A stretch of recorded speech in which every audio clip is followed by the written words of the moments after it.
La santé mentale, c'est difficile de mettre des mots. On a des bonnes journées, on a des moins bonnes journées. On est constamment en recherche d'équilibre, mais on ne le trouve pas tout le temps. Tu seras rarement là, en équilibre parfait. La danse, vraiment, ça m'aide à ne pas stresser. Ça m'a donné beaucoup de force. Un élève qui est bien dans son corps, dans sa tête et dans son cœur va bien réussir à l'école. Donc, on s'est dit que pour le personnel, c'est la même chose. Il existe plusieurs stratégies pour prendre soin de sa santé mentale. On peut se trouver des appuis autour de nous. La famille, les amis, c'est comme tellement important. C'est des bouffées d'oxygène. Moi, quand je fais du yoga, quand je sors de là, j'ai de l'énergie, je suis positive. J'écoute toujours des vidéos de motivation pour me toujours rappeler de comme dans n'importe quelle situation, on peut toujours voir le côté positif des choses. Je fais beaucoup de sport parce que ça m'aide à gérer mon stress et mon anxiété face aux devoirs parce que quand je suis sur le terrain, j'oublie mon stress. Le sport, la musique et socialiser avec mes amis, ça m'aide à échapper tout l'environnement du stress à l'école.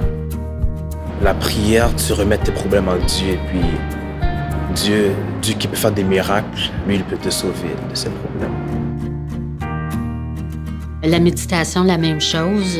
Je pense que c'est très positif, puis ça t'aide à te calmer, puis à mieux dormir, puis à avoir un meilleur équilibre parce que tu prends du temps pour toi. On va choisir l'application, on va choisir quelle session de méditation qu'on fait pour la journée. Puis ensuite, on se place et puis on commence notre méditation individuellement, mais on le fait ensemble. Au début, je le faisais pour aider Mathias. Puis en même temps, là, moi, je réalise que ça m'aide aussi, moi, à me calmer et à mettre de l'ordre dans mes idées aussi.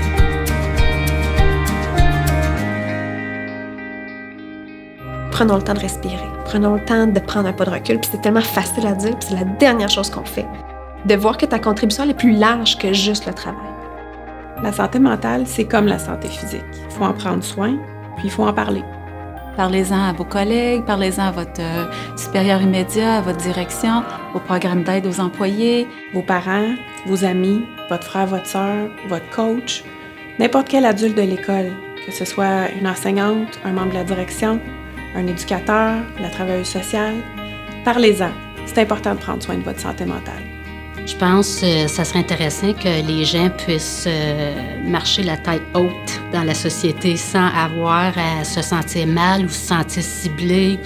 Belle cause pour la cause, c'est une occasion unique qu'on a de pouvoir s'arrêter puis prendre ce moment-là pour avoir un dialogue au sujet de la santé mentale. Mais surtout briser l'isolement des gens qui vivent avec un problème de santé mentale. Puis c'est encore très stigmatisé, donc on veut vraiment éliminer toutes les barrières, éliminer les tabous pour pouvoir en parler ouvertement. Quand tu as l'équilibre, on pourrait dire qu'on sent la joie, le bonheur. Bien, tu te sens bien. Un sentiment de satisfaction, ça vient par une série de choses, c'est un cumul.